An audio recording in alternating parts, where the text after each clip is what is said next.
Welcome to Samba Samba. Enjoy the video. You'll start by opening Photoshop and making sure you can interact with the app window. If you're already in full screen or presentation mode, press Escape to return to the normal workspace.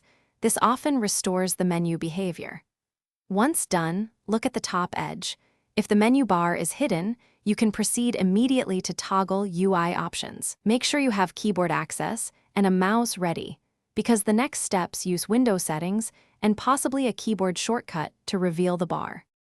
You'll use the window menu to fix the layout. Open Window, then choose Workspace and pick Reset Your Workspace to force Photoshop to redraw the interface.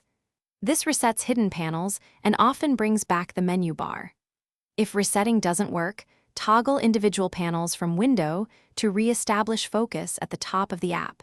Sometimes a floating panel covers the menu area. Make sure to save your custom workspace afterward, so you can restore this configuration quickly if settings change. Finish by cycling Photoshop screen modes. Press F to toggle among screen layouts and press Tab to hide or show all panels. This often returns the menu bar.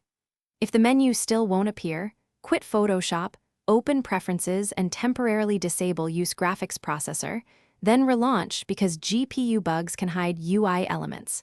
If nothing else works, reset Preferences on startup by holding Alt plus Control plus Shift on Windows or Option plus Command plus Shift on Mac to restore defaults.